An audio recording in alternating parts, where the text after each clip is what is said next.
Hey guys, welcome back to Cheddar. How do you pick a credit card, Tim? I read a lot on the internet. I do a ton of research, and I'm super excited about this segment. Well, great. This will be an informational experience for us both. Which ones you like? Maybe you give, what your friends are giving about, which one has good rewards, all that good stuff.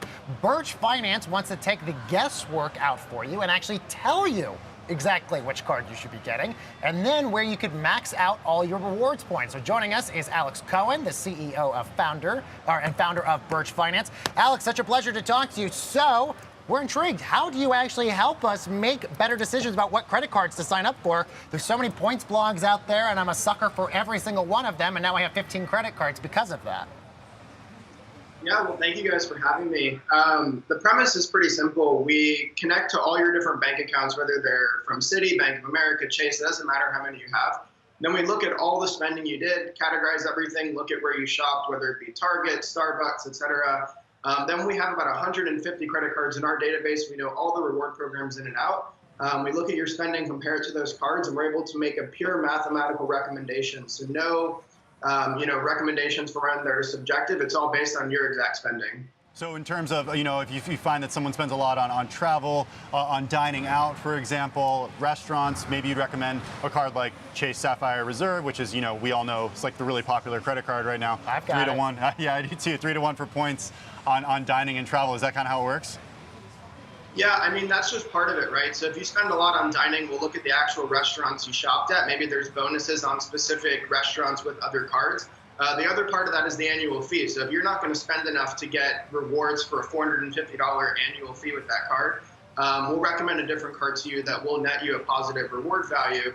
One of the unique things that we do is we know how much, for example, a Chase Ultimate Reward Point is worth based on the rewards that you tell us. So it might only be worth, 1 or 2 cents per point, and another card might be worth 3 cents per point. So we take that into consideration as well when we make those recommendations. Alex, that actually gets to my question because I want you to dive deeper into this a little bit more. Give us the how you guys are explaining this point valuation system that you guys have. You kind of just went through how your finances are kind of charged to that, but maybe give a deeper dive into what the valuations really mean for us. Cashback, gift cards, shopping, and car rentals. We know how much the rewards are worth when you go to redeem on any one of those 6 different reward types. Then if you actually link an account and sign up, you can see line by line spending. Hey, you made a purchase at Target, for example, and you used 1 card. We show you the rewards you earned, like 100 points, but we also convert that to a dollar value and then show you a better card in your wallet. That also, we do the same thing. We make new card recommendations. We go and we say, look, the Chase Sapphire earns 2 times on dining and travel. Here's what your dining and travel spend were last year. You would have earned 1,000 points. That's worth $3,000 on, whatever it is that you want to earn. Now, Alex, you mentioned the Chase Sapphire Reserve, and that, of course, was the hot credit card of last summer, last fall. Chase actually ran out of them. They couldn't make them fast enough. What are you seeing as kind of the hot credit card this summer? I mean, everyone's still talking about the Reserve. Citi Prestige just upped their game with a 75,000 point sign-on bonus, but we typically see the Reserve do a little bit better than the Prestige for most people. PNC just came out with a card that offers 4% back on dining, actually. So that's one of the highest cash backs on dining that I've ever seen in a card. But Chase still tends to be winning the credit card game.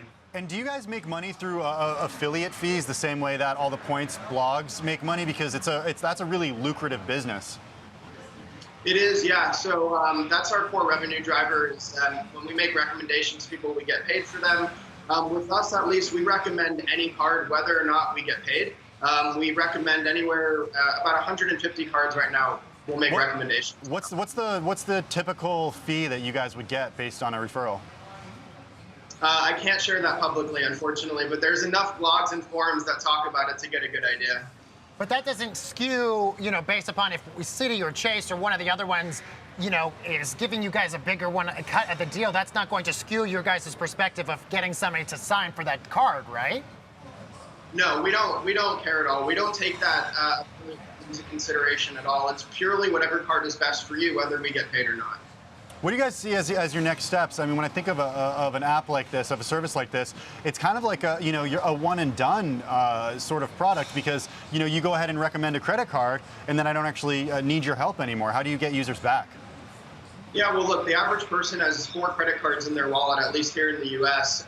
Most of those do earn rewards. So with our mobile app and Take It on the go, we make recommendations in real time. So again, if you walk into a Target, Walmart, CVS, whatever, we'll show you the best card in your wallet to use at that purchase. And then, once you have cards, you are earning rewards ongoing. So down the road, we want to also be at that point of redemption and say, look, you've got 100,000 Hyatt points or 100,000 Marriott points. Let us show you the best way to earn the travel you want. So being, everywhere from when you're shopping to when you're using those points and everything in between. Alex, which is your go-to credit card? I mean, you spend your day researching this stuff. What's in your wallet? I didn't even mean to. Yes, I read use that this pun. was not a branded segment, clearly, but please tell us what's in your wallet. So I have 4 cards that I go to. I've got the Thank You Premier, the Chase Sapphire Preferred, a Bank of America cashback card, and then I have a Target Red card because that gives me 5% back at Target as well. Wow. All right. That is Alex Cohen. He's the CEO over at Birch Finance. Really interesting stuff. Thanks so much for coming in. Blowing our minds about credit cards, buddy.